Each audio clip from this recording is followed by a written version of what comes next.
Shalom, shalom. Slash Brother Todd Ward, right? WFI Milwaukee, right? Just gonna do a short video, right? A short breakdown, right? I believe I titled it I can't remember, I forgot already. Right. I believe, let me see what I titled it. Right, be not weary and well doing. Right. I titled it Be Not Weary and Well Doing, right? Because I mean, I'm sure much of you know, right? Being in the truth is not an easy feat, right? You don't see nobody, and you see your mighty brothers, the brothers that's camp every week, mighty through the spirit, might look like they ain't got nothing going on, but essentially everybody, right, got something going on through the spirit, right? Everybody got something going on through the spirit, right? Everybody got their trials, their tribulations, right? The different things that they battle with, the different things that they lose against, right? And the different things that they overcome, right? Sometimes it might feel as if the moment that you defeat one enemy, another enemy picks his head around, right? Or when you defeat that enemy, an old foe comes and starts to challenge you again, right? And for some people, that might be enough to get them to go and find other sources and other avenues for, finding their peace, right? For some people, that's enough for them to go and look in other directions, right? In order for them to find their peace and no longer trust in Yahweh Hashem Yahushua, right? Right. And as a nation, right, especially leading into Passover, right? Some brothers have kept Passover already, right? But as a nation, right, we need to lean upon each other, and so that we might prosper, right? Because let me get this precept real fast. I'm going to Leviticus, the 19th chapter, right? And I might just kind of go through the spirit a little bit. Right? I got my, for the most part, what I really want to go into. But, the Lord does as he will. Right? But it's the book of Leviticus, chapter 19 and verse 17. Right? It says, thou shalt not hate thy brother in thine heart. Right? Meaning this, when you look at every nation's fall has always been like, a lot of times we might think that, a nation falls because another nation comes and conquers it, right? But every nation's fall is always imploding on itself, right? Meaning that the issues never start from the outside, but the issues always start on the inside, right? Even with America, right? America, right? You had the North battling the South in a Revolutionary War, right? Over in Africa, right? I don't know if you ever seen Hotel Rwanda, but when you watch the movie Hotel Rwanda, you got Africans terrorizing other Africans, right? In America, you got white people terrorizing other white people. Same way with China, right? And same way with a lot of other places, right? But what if we were the one nation out of all nations? Right? You got so many nations in the Bible. You got the Canaanites, Hivites, Edomites, Moabites, Ammonites, Midianites. Right? You got so many different nations, right, under the sun. But what if we were the one nation? Right? What if we were the one nation that didn't battle against ourselves? Right? What if we were the one nation that didn't fight against each other? Right? I'm gonna read it again. Right? It says, thou shalt not hate thy brother in thy heart. Right? What if we were the one nation that didn't implode? That didn't look to ourselves as enemies? Right? A lot of times when we go out on the highways and the byways, We talk about how much Esau has oppressed us, right? But we also do that to ourselves. We battle within ourselves. We fight within ourselves. All manner of vanities, thievery, robbery, right? And when you look at even the other communities of the other nations, they even battle within ourselves, right? The Lord said that He made us a holy people. Let me get that real fast in Deuteronomy, the 7th chapter, right? Because we say this all the time, but we don't really act like it, right? Deuteronomy chapter 7 and verse 6. It says, "For thou art an holy people unto the Lord thy God," right? That word holy, right? Kadash means to be set apart. We're supposed to be a set apart nation, a different nation, a nation that's like no other. And if every nation under the sun are all battling against themselves, are all battling against each other, because the white man, even though people might not like to accept it, the white man battles against the white man. You got the Republicans, you got the Democrats, right? The Chinese do the same exact thing. The Asians, even the LGBTQ, the LGBTQ community, they even battle within themselves, right? But what if we were the one nation that didn't do that? Right? What if we were the one nation that didn't hate each other, that didn't steal from each other, didn't scam each other, rob, lie, molest? Right? What if we were that nation that was different than any other nation?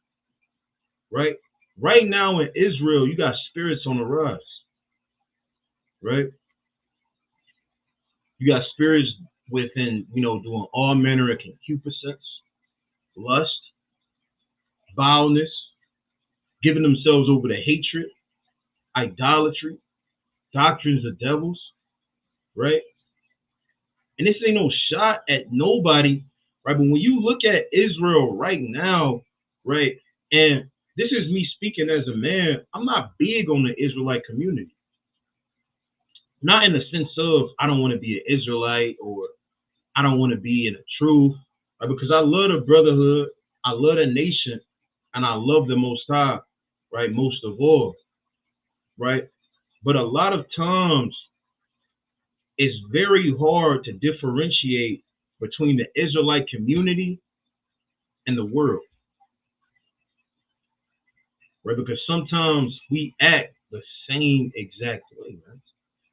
Battling with each other, hating one another, gossiping, backbiting. That's Satan, man.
You gotta bear with me, man. My Wi-Fi jammed up, my computer jammed up, right? But Lord willing, right, we continue to push through, right? And we can just get straight to the point. I'm gonna go to Galatians, the 6th chapter, right? The Most High, right, in Christ, every prophet that's ever walked the earth, right? Paul, they've all said the same exact thing. Let's go to it, right? Galatians, right? It's the book of Galatians, right? Chapter 6, right? I'm going to start at verse 7, right? It says, be not deceived. Let me see if that's where I want to start. I think that is where I want to start. Right? It says, be not deceived, right? God is not mocked. For whatsoever a man soweth, that shall he also reap. Now, this is twofold, right? Meaning that if you sow good, right? If you sow roses, if you sow fig trees, right? If you sow fruit, right? That fruit is going to come unto you, right? But on the left-hand side, if you murmuring, backbiting, hatred, holding on to spirits, right? Most people don't actually don't even understand, right? But feeling some type of way, being in your chest about certain things, even that in itself, right, can come back to bite you, right? Right. But it says, right, for he that soweth to his flesh shall of the flesh reap corruptions, right? Meaning that your spirit is like the gym, right? And when I say spirit, right, I'm gonna see if I can share this real fast. I share my screen to actually show, right, what spirit, what the scriptures mean by spirit, right? Because sometimes,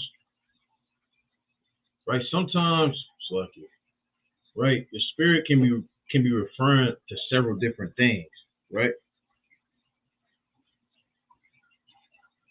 Sometimes it can be referring to, the spirit as in the sense of your spirit within your body. See that, man? This is crazy.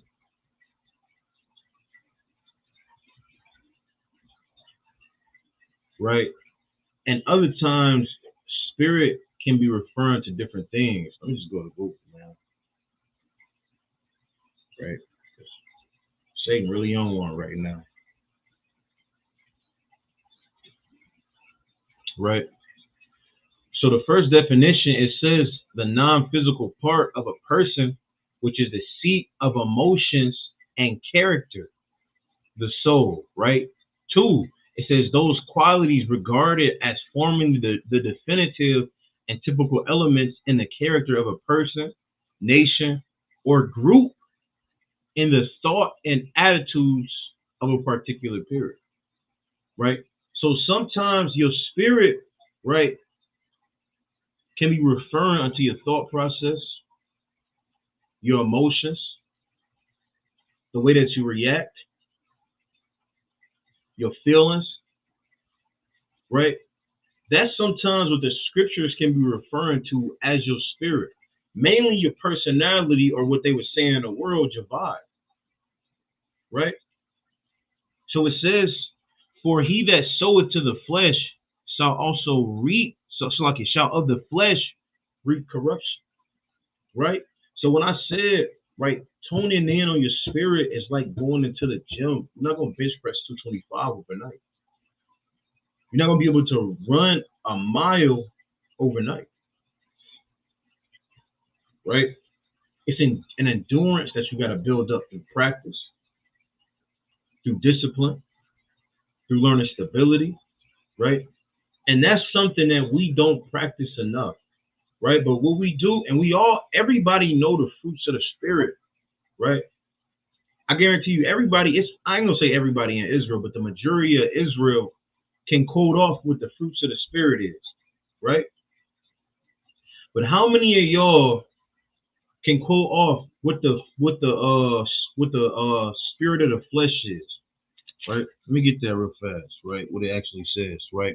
The works of the flesh, right?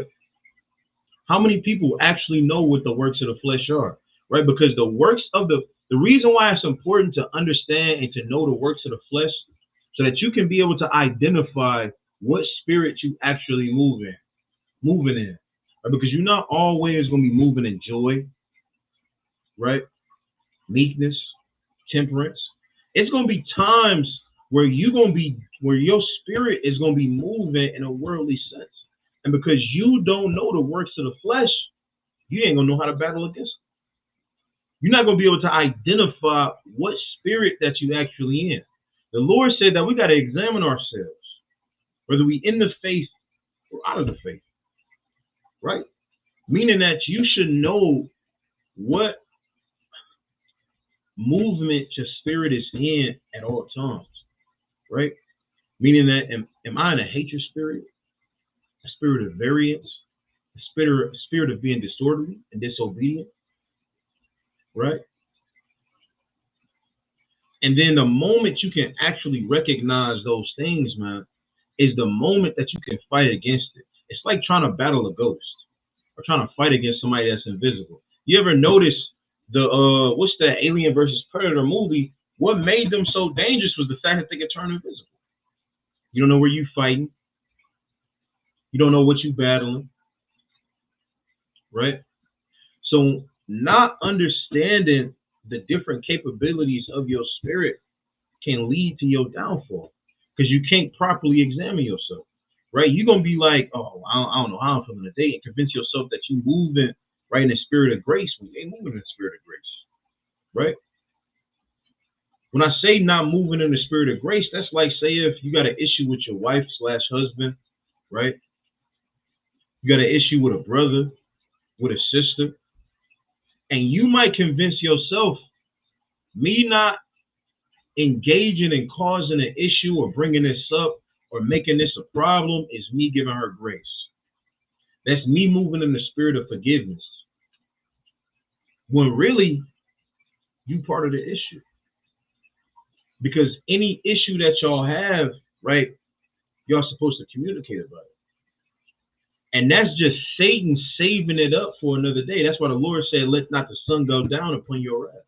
Or Satan is going to save it and use it for another day. Meaning that y'all got to have that conversation. Right? But because you don't understand that your spirit, even though you may be righteous to keep the commandments, is capable of moving in the works of the flesh, right? You're not going to be able to properly identify what spirit you actually moving in. I'm going to go back to Galatians, the 6th chapter, right? Verse 9. It says, and let us not be weary in well-doing, for in due season we shall reap if we faint not, right? And that kind of more so brings me to my point, right? It more so brings me to my point, right? That so many of us, even though we understand the scriptures, we understand that we got to love, that we got to convey the fruits of the spirit, right? Conveying the fruits of the spirit is not always an easy task. Loving somebody is not always an easy task, right? Forgiving somebody, we can walk down every fruit of the spirit, and it's not always the easy thing to do. I'm gonna sum it up in this one phrase. To be loved is bliss, but to love is absolute misery, right? And that's gonna fly over a lot of people's heads, but we gotta get to it through the spirit, right? To be loved is bliss, right? But to love somebody, right, is absolute miserability. It's absolute pain. It's suffering, right? Because the love that the scriptures tell us, it's not the love of the love of the world is to get tax breaks, right? Or the love of the world is I mean, just all manner of folly, man. Paying for somebody's Amazon Prime account, or buying them a white elephant gift for secret, what they call it, secret Christmas or something like that. It's the book of 1 Corinthians, the 13th chapter, right? 1 Corinthians chapter 13, man, where I'm trying to start. Chiefly at verse 4. I'm going to start at verse 4. Right, it says, charity suffereth long. Now, we got to go to it, right? Right, don't talk about how many tabs I got. Right, I got a lot of tabs. I need all my tabs, right? But it says, charity suffereth long. I'm going to go to the blue letter, right? Because even though charity, right, can be referring unto giving unto the poor, right? This word in the Hebrew, right, is agape. It's agape, right? Strong's G26. It says affection, goodwill, love, benevolence, and brotherly love, right? So that word agape in the Greek, or so like that word for charity in the Greek, is actually love, right? Now the scripture said that charity suffereth long, or love suffereth long, meaning that if you absolutely love somebody, right, you're gonna constantly forgive, right? Imagine what it, so like, I'm gonna just read it slower. It says charity suffereth. Charity suffereth, meaning that to love somebody is to suffer, right? Because they're not gonna have the personality, and America has ruined the minds of so many Israelites, whether they be in the truth or outside of the truth, right? Social media has ruined the minds of so many Israelites. Because for us, a person is the image of what we have in our minds. That's what a person is for us. Like who somebody is on Facebook or on Instagram is who they actually are to you. But to actually know and understand that person, right, is a complete 360 or complete 180 from who they actually are, right? Whether that be pornography, right? That's a form of social media, right? Instagram, Facebook, group chats, right? Because we convince ourselves of this person. Everybody has what we call, I'm trying to remember what we used to call it in the world, right? But we called it, you still like, yes, we call it your representative, right? Everybody has their representative, meaning that they have the person that they want you to know, this is who I am. This is the manner of person, woman or man that I am. Everybody has the representative. You know, right? Because when you go and date somebody, they always start out a certain person. And then when you allow yourself to fall for that person, you later on realize that they were never actually the person that you thought that they were. Right? But to truly love that person, or to be able to identify their flaws, know their flaws, know that they're a liar, that they might steal from you, that they might talk about you behind your back, turn people against you, and you know when you understand, because we've all experienced the same exact thing, right? But to truly love a person would be to know all of those things about them. Not only know those things, but to experience those things from these people, right? And to love them anyway. Because the scripture said that charity, or that word in the Greek, means love, suffering. Meaning that to love this person, to love people, the brotherhood, the ministry, is going to be suffering. It's not going to always go in the way that you want it to go. You see the videos on YouTube, you think it's always this way. Right? Being in the congregation comes with a lot of rebuke. come with a lot of correction, come with a lot of mistakes and forgiveness. Not just forgiving, right, somebody that's on the same level as you, right, but forgiving somebody that's above you because they human too. And they might make a mistake that offends you. And for some people, that be enough for them to leave the truth or the congregation, to hate this person. But to love them, right, as the scripture saith, is absolute pain. Because 1 Corinthians 13:4 said, charity suffereth long, meaning that it's not an overnight feat. It's not something that's just going to come in one offense, right? That's why the Lord said it, right? And I had trouble accepting this myself, right? Let me get this. I got to find that real fast, right? Because Yahushua said it best, right? Right? He said, unless you forgive them 70 times 7. That's Matthew the 18th chapter. Let me get it pulled up real fast. Right? Matthew the 18th chapter, right? It's the book of Matthew chapter 18. I think it's around verse 20, 22. Nope. Matthew chapter 18. No, that's not what I'm looking for. I'm looking for the one, right, when he said increase our faith. It's Luke chapter 17. Right? Right. Right. Luke chapter 17. Right. And verse 4. Right? It says, I'm starting at verse 3. It says, take heed to yourselves. If thy brother trespass against thee, rebuke him.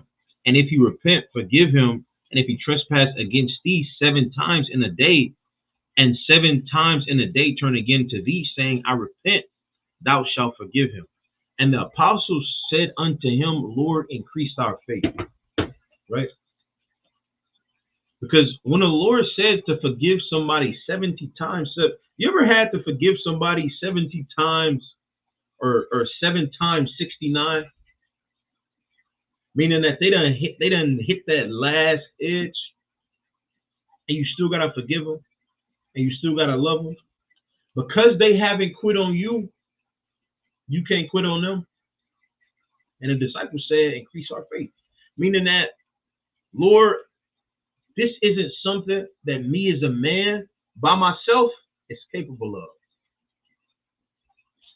But I need you. I need your spirit. I need your mercy. I need the understanding. I need your kindness. Because I don't know if I can forgive or let go somebody, what's the word I'm looking for? Insulting me, right? Or trespassing against me this many times. And that's something that I personally understand, huh? Right? 1 Corinthians, the 13th chapter, is how you know that you have never loved anybody in your life, ever. And the people that we have loved, right? The relationship that we have with Yahushua is like the relationships that we had in the world. Meaning that the people that you love, imagine you as Christ, but you were in the world because you got cheated on, you might have gotten abused, lied to, stole from, right? People in the world have done so many different things to you. And regardless of how toxic the relationship was, you decided to stay.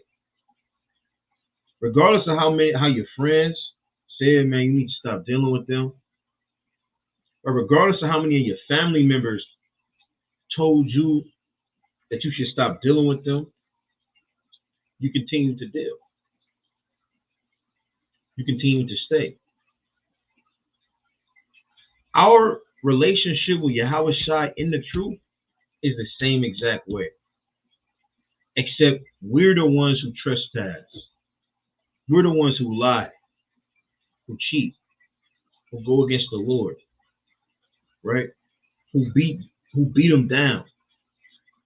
Right? It says, I have to find a precept, but it say, you know, when we look upon him, we're gonna cry for everything that we did to him. Yet and still he's an advocate for us with the Father. Right? I'm gonna go back to my precept, right? In Galatians, the 6th chapter. Right? So like it's 1 Corinthians, the 13th chapter. Right? It says, charity suffereth long, meaning that the love that you have to have for our nation, for brothers and sisters in our nation, is a painful road. Right? Meaning that they're gonna do things you don't like and you have to love them anyway. Right? They're gonna lie to you. They're gonna do all manner of things and you cannot hate them. Because the Lord didn't hate you. Right? It says, and is kind on top of that. So with everything that somebody in the truth might offend you in, right? Or how hard the commandments might be, you might be feeling like somebody is over righteous. Somebody might wrong you in a sense. Sometimes you might feel like you have an art with the Lord because of a tribulation that you're going through. And you feel like the Lord is wrong for what he's putting you through. Right? But mainly this is talking about our brothers and sisters. Right? It says charity suffereth long and is kind. Meaning that regardless of what somebody puts you through, especially in this truth, especially if they in the truth, right? Because we all coming from the world. All of us. Right? It's seldom of us that was born in the truth and stayed in the truth throughout our entire lifetime. Right? So it says, charity suffereth long and is kind. Right? Meaning that even though you have gone through these different things and experienced these different things from people, right? You're still kind to them. You still love them on a level that they wouldn't have got in the world. You forgive them on a level that they wouldn't have gotten in the world. Right? Right? Let me go to John chapter 15. I'm going to go to John, the 15th chapter. It's the book of John chapter 15 and verse 13. Right? It says, greater love hath no man. So I'm going to start. Let me see. It's really another precept that I want. I think I want John 13. Right? John chapter 13 and verse 34. Right? It says, a new commandment I give unto you, that ye love one another as I have loved you, that ye also have loved one another. Right? And what's so heavy about what Yahushua said right here, what's so heavy about what Christ said, is that there is nothing new about this commandment. Right? There's nothing new about this commandment. The Lord said that he didn't come to take away one jot or one tittle. Right? There's nothing new about this commandment. Right? The reason why he said a new commandment that I give unto you, that ye love one another, is because you have never experienced love a day in your life until you felt the love of Christ. You never experienced love because your parents would abuse you. They talk about you, right? Especially a lot of the mothers nowadays will be like, oh, 13-year-old, you the man of the house now. There is no way a 13-year-old child should be the man of the house, right? When a young daughter starts to get of age, her mother starts to view her like, oh, what is she competition now? How many of y'all that have bad relationships with your father or with your mother? Right? How many of y'all have been in toxic relationships and stayed? Have had toxic friendships? Right? The love that Yahushua gave us, the reason why he said it's a new commandment is because this love is something that we have never experienced, right? It's something we ain't never experienced, right? And the Lord said, for that reason, love is new to you, right? It's new to you, right? So it says, a new commandment I give unto you, right? That ye love one another as I have loved you, right? So like it says, as I have loved you, that ye also love one another. Meaning that as much forgiveness Yahweh Shah gave unto us, right? As bad as people that we were, coming into the truth, still been in the truth. The amount of time that we backslid, make mistakes, done things that we ourselves would say are unforgivable. When somebody does that to you, you gotta forgive them. You gotta love them regardless, right? And it says, by this shall all men know that ye are my disciples, if ye have loved one another. Though what separates us from the rest of the planet is the brotherhood and the sisterhood and compassion, love, and forgiveness that we have for one another. That's the only thing that can separate us from Jake in the world, Eve in the world, the Edomites, the Moabites, right? Is the spirit of Yahushua that dwells within us.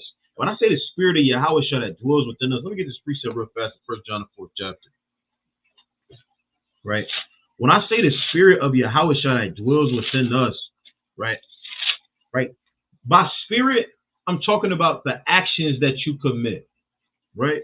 Your personality, your frame of mind, the spirit that you move in on a continual basis. This is the book of 1 John chapter 4, right in verse 2. It says, hereby know ye the spirit of God. Every spirit that confesseth Yahushua is come in the flesh is of God.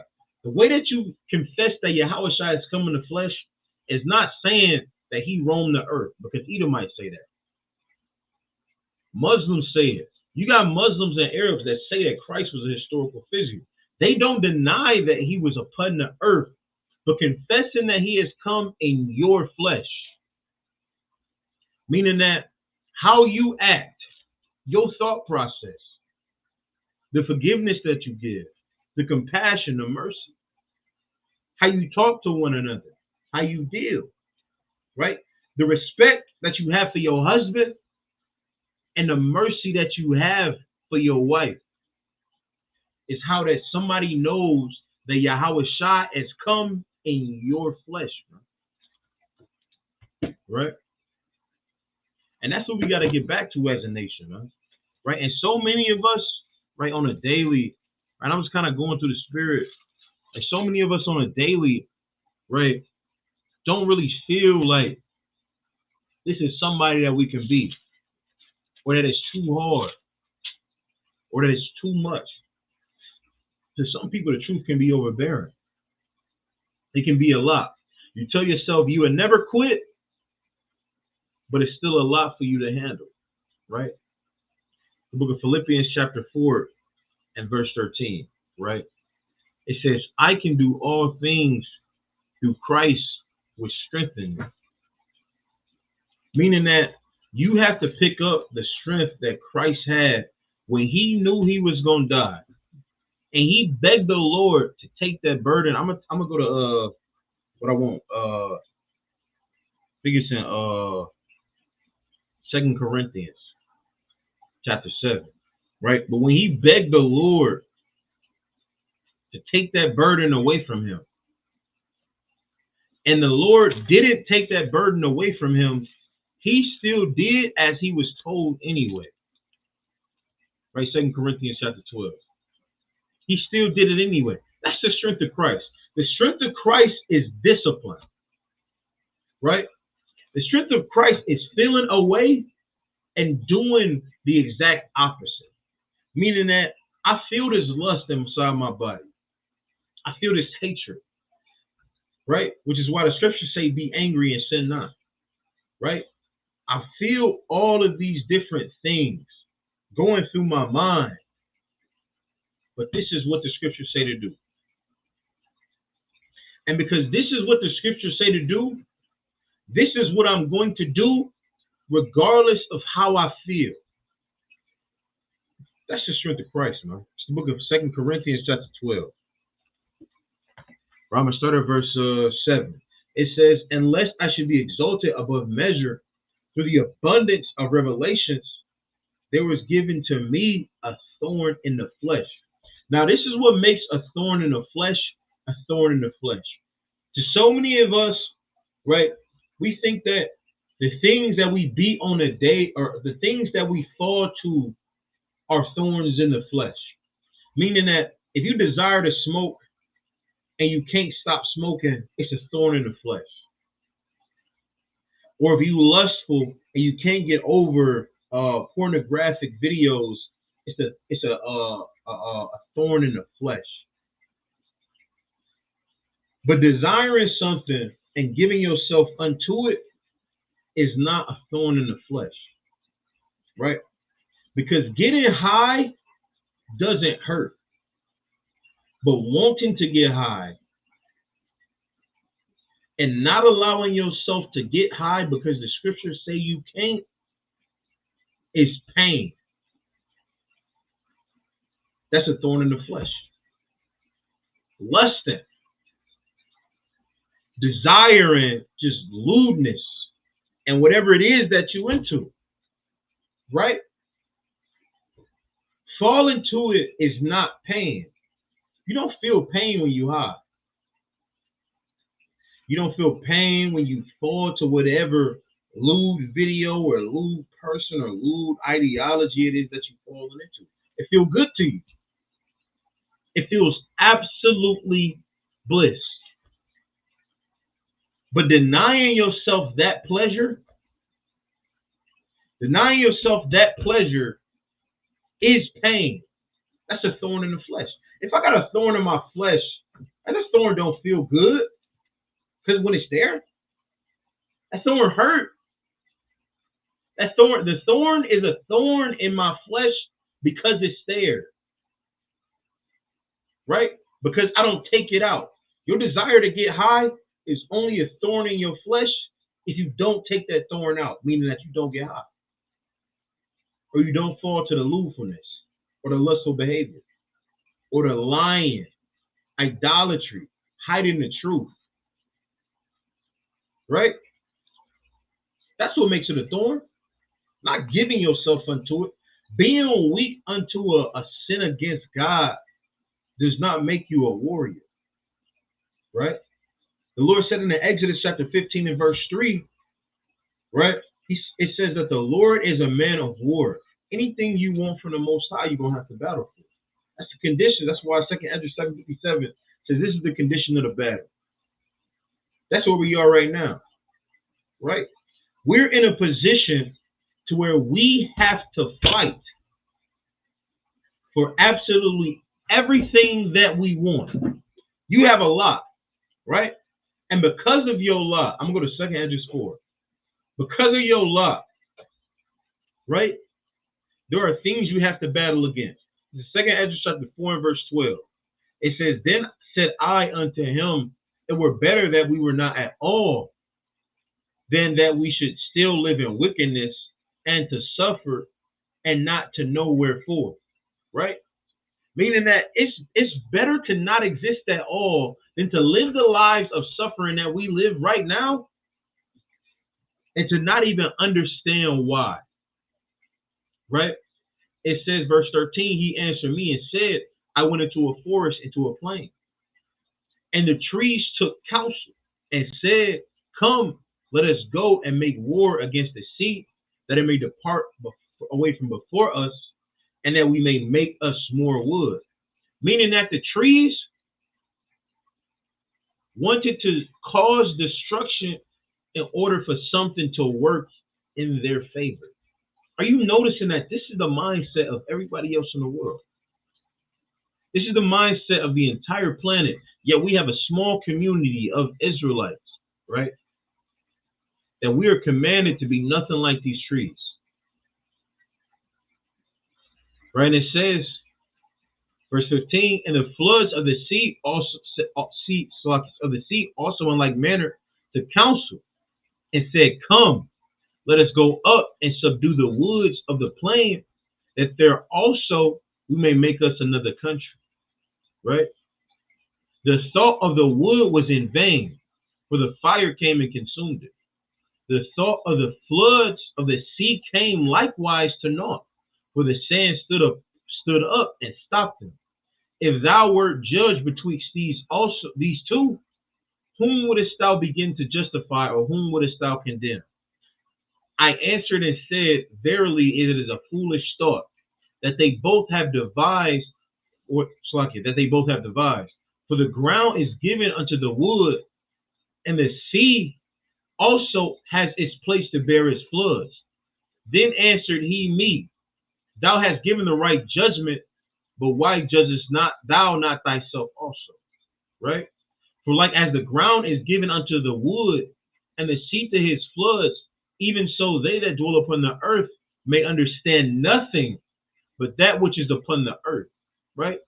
Meaning that you have to deal with the conditions that the Most High put you in. It's your fight. It's your fight to battle against the things that the Most High set up for you to battle against, and the things that Satan is using to tear you down. That's your fight. The position you are in is your lot. And don't for a second think that because of what you experience or what you go through, that your lot is harder than the next person's lot. Because what might be hard for you might be easier for the next man. Right? Smoking for you might not be hard, but lust might be a tough battle. Hatred might be a tough battle. Forgiveness. Coming to your brother. One thing that a battle that a lot of us don't really understand how hard it is, and that's because you just absolutely don't obey it at all, is if thy brother offend thee, coming to him and him alone. Right? And then let's say if you make that step. You make that step, right? Y'all try to work it out like brothers. Y'all try to talk it out, right? And then y'all don't come to terms. Most of us do what? Be like, man, we just not seeing eye to eye. It is what it is. But the Lord said, man, you got to bring it before 2 or 3 witnesses. How many of you are bringing before 2 or 3 witnesses? Right? For some people, that's hard. For some people, going to a brother and not going to another brother that you feel comfortable talking to, or sister that you feel comfortable talking to about your feelings or what you experienced from a person, right? Sometimes that is a lot harder than demons like shrimp, crab, lobster. Than demons like getting high, right? Than demons like breaking the Sabbath or hiding the truth from your family. Some of y'all stand real bold against your family when it comes to the truth, but won't rebuke a brother in the truth that's done something that's clearly off, right? But some people having respect of persons, right, is a feat in itself, right? And that's the condition of the battle, which is why the Lord said, right, in Philippians 4:13, I can do all things through Christ that who has strengthened me. Meaning that we have to pick up the strength of Christ. We have to pick up the strength of Hamashiach Yahushua, right?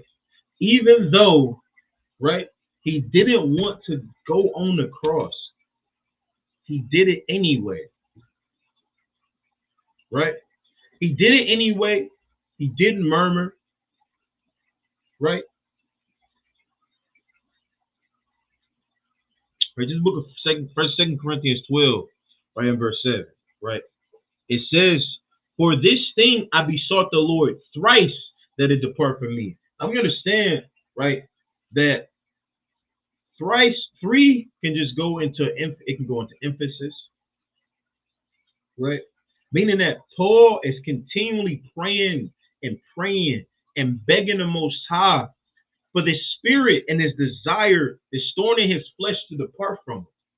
Constantly praying. Think about how many battles that you battle with and you pray to the Most High that these things might depart from you. How many of those things just leave? They don't.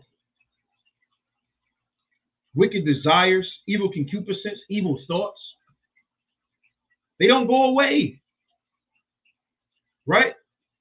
Paul said, for these things I besought the Lord thrice. Meaning I continually begged the Most High, right? For these things to depart from me, right?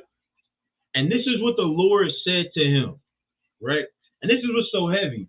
And for some of y'all really can't take this,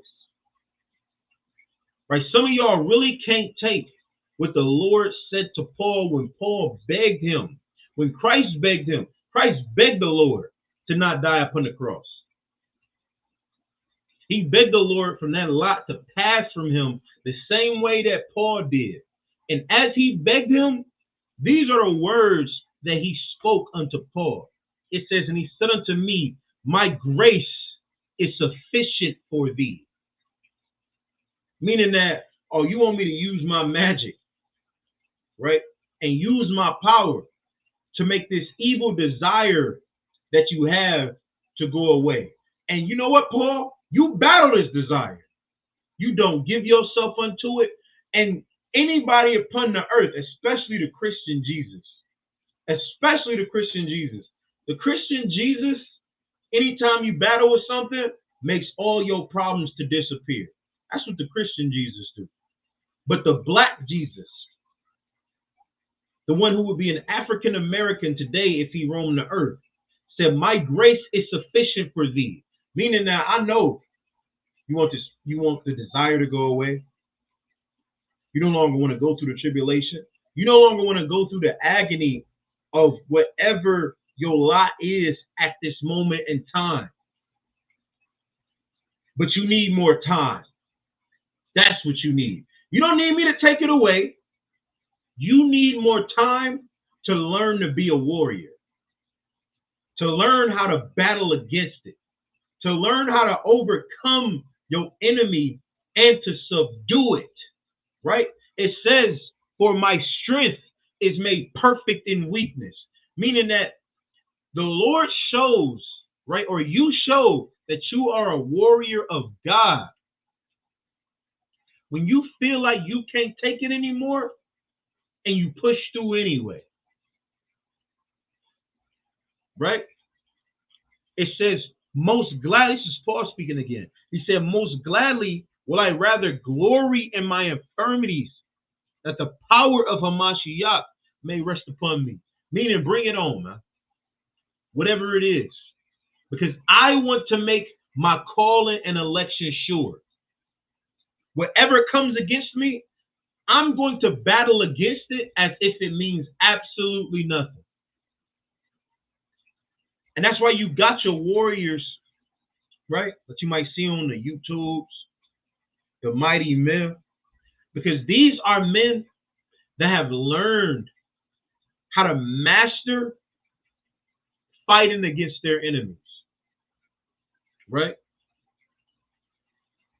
They have learned how to master overcoming their tribulations, right? And some of us at home know how to do that too, right? It says, therefore, I take pleasure in my infirmities, in reproaches, in necessities. So many of us, there are so many things that we need. You might need a car. You might need a new job. You might need a wife, a husband. You might be a couple that's trying for kids. You might feel like you need that. You might feel like you need a break. So many of us really feel like we just need a break. Just 1 week of nothing of going wrong. Right? Just 2 weeks of peace. That's how some of us feel, man. Right? That's what we feel like we need. Those are the necessities. Don't even let me bring up money. You know how many of us need money? Right? Paul said that he gonna glory in his necessities, in persecutions, in distresses, right? Think about how many of us are in distress, right? It says for Yahweh's sake, for when I am weak, then I am strong. You can only show how powerful you are through the things that make you weak. You can only show how strong you are through the things that make you want to fold, man. Which is why you got to continue to strive. You can't give up, right? Because the truth was meant to sift the wheat from the tares. Meaning that if you're easily burned, it's not for you. Let me get that real fast in Daniel chapter 12. If you can easily burn, this truth is not for you. Enduring is not for you. I mean, it's no way to sugarcoat it. It's not made for the weak. The Lord said, right, when you read Zechariah 12 and 8, it says that the weak shall be as David. You have to accept the spirit of Yahweh. And if you are weak, you better become strong, man. You better battle back. You better learn to fight. Like your life depends on it. Because it does, man. Right? This is Daniel chapter 12 and verse 10. It says, and many shall be purified and made white and tried, but the wicked shall do wickedly.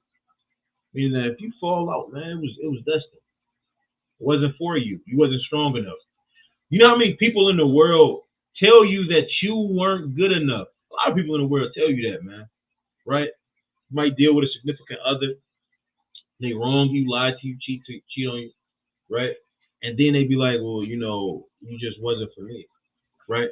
Your parents, school teachers, grandparents, principals tell you that you weren't good enough, man, right? And here you are in this truth. You got one chance to show that you're actually good enough. Just one, right? I'm going to read it again. It says, many shall be purified and made white and tried, but the wicked shall do wickedly, right? You want to prove that you're not a tare among the wheats? Then don't burn. Don't burn when the fire gets hot. Because when the fire got hot, Daniel didn't burn. Meshach didn't burn. Abednego didn't burn, right? They didn't burn. They continue to push through, man. And that's the spirit that you have to embody. You got to continue to push through, regardless of how hard it is, right? Regardless of how you feel like you can't take it anymore. Right? The scriptures talk about that, man. Or you got to continue to push through, right? It's the book of Colossians, chapter 3, right? Man, where I want to start.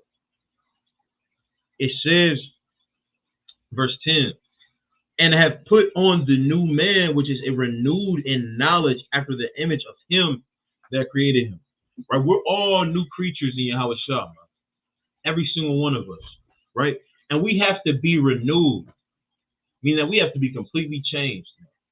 Right? Some of us are waiting until we get our spiritual bodies in order to change or be perfect.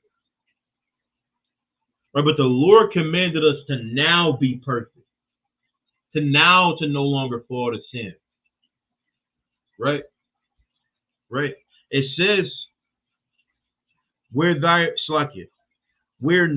is neither Greek nor Jew, circumcision nor uncircumcision, barbarian, Scythian, bond or free, but Hamashiach is all and in all. Right? Meaning that we all come from backgrounds. We all got a past. We all got a history. We all got tribulations. We all got trauma. Every single one of us, maybe still to this day, right, But at least when we came in the truth, we're battling something from the world. Every single one of us. That's why it says Jew nor Greek, Scythian, barbarian, bond nor free, right? Barbarian. But Yahweh Shai is within us all, right? Meaning that now that we in the truth, we all got the same opportunity to wipe our slate clean. That's what John 3:16 is all about, right? We think John 3:16, right? When the Lord said, "Whosoever," you gotta keep in mind that He said, "Whosoever believeth in Him." Everybody from the nation of Israel ain't gonna believe in the Lord, man. Everybody that's an Israelite ain't gonna submit themselves into the will of Christ or the will of Yahweh Shai, right? Some people gonna know and forsake. Some people gonna never come into the truth. So even John 3:16 ain't even talking about all of Israel, but it's talking to the people that took the opportunity of a fresh restart and ran with it and changed and become better. Whereas once you were a barbarian, now you're a warrior of God. Whereas once you were a Scythian, now you're a guerrero, right?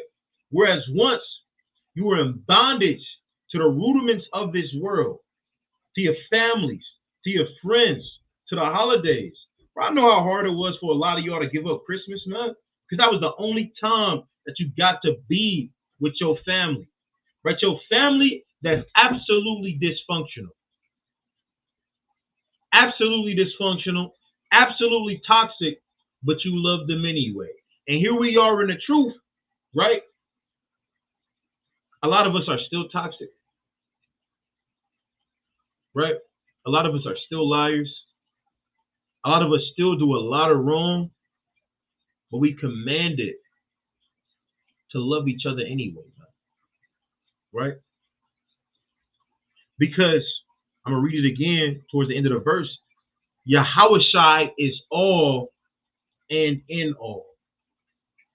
Meaning that regardless of the past that a lot of us had to go through and lived, violent men, thieves, crooks, drug dealers, I know who you are. I used to be you, man. I used to be the same manner of person,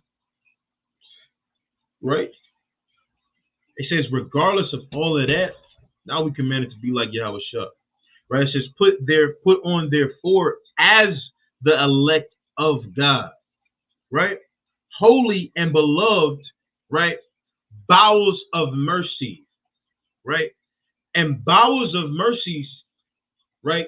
Meaning that there are going to be a lot of people that bother you, especially in the truth, that you don't want to forgive, that you don't want to deal with, but you're going to have to bowel whatever it is that they did to you, meaning that you have to stomach it.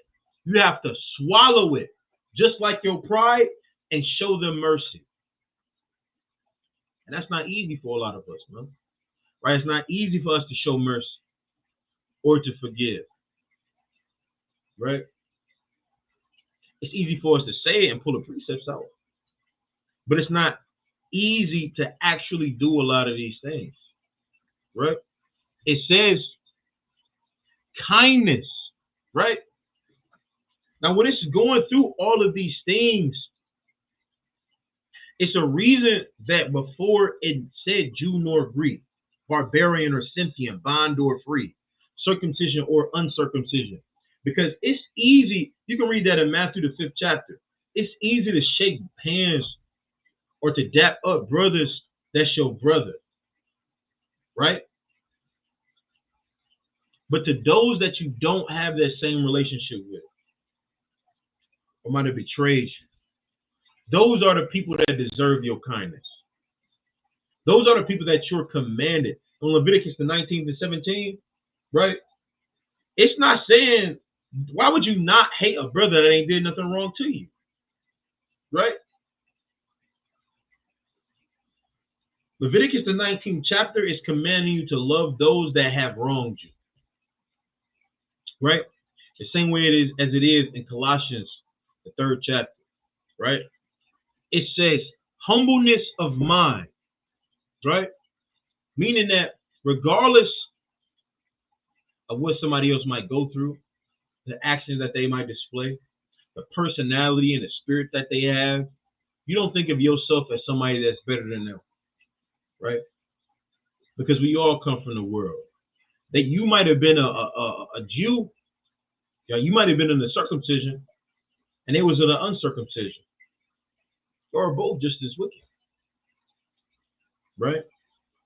It says long suffering, meaning that the suffering that you put through of loving somebody, because it's not an easy feat, is going to be something that's not an overnight task. Long suffering, right, is loving somebody, right, regardless of, excuse my French, the BS that you have to go through of loving this person. A lot of brothers don't understand that because you don't actually love your wives. A lot of sisters don't understand that because you don't actually love your husband. A lot of brothers don't understand that because you don't actually love your brother. A lot of sisters don't understand it because you don't actually love your sister, right? A lot of y'all don't understand that because y'all have never actually loved anybody in your life according to the scriptures. The scriptures say that love is a long suffering, meaning that you're going to have to suffer a lot longer than you want to, which is why the love that we all recognize is social media love, because that person is exactly what you envision in your head. But when you actually get to know this person, their flaws, the problems that they come with, how irritated they are or irritating they are, right? A lot of us just want sim characters, man, created characters, video game characters, right? But to actually love somebody is long suffering, meaning that it takes time, right? It says, forbearing one another and forgiving one another. If any man have a quarrel against any, even as Christ forgave you, so also do ye, right? Above all these things, put on charity, which is the bond of perfectness. That word charity just means love, meaning that regardless of everything that you just, regardless of all of it, and you might show compassion, forgiveness, loving our nation is what keeps us together, right? Because the Democrats and the Republicans don't love each other. The Arabs don't love each other. The Palestinians don't love it. This is how I know the Palestinians don't love the Palestinians, because if they did, they would have been over there fighting that war with them, right? When brothers got terrorized in Chicago, everybody showed up. Everybody showed up, right? When the Palestinians got into it with the WFI Chicago brothers, everybody showed up, right? But the Palestinians, and they got money too, so they can afford that trip back. Don't go and fight with their brothers, man. Because nobody actually loves their nations. The Lord commanded us to be different, man. We have to love our nation. With that, I'm going to give all honor and glory to Yahweh. Shalom.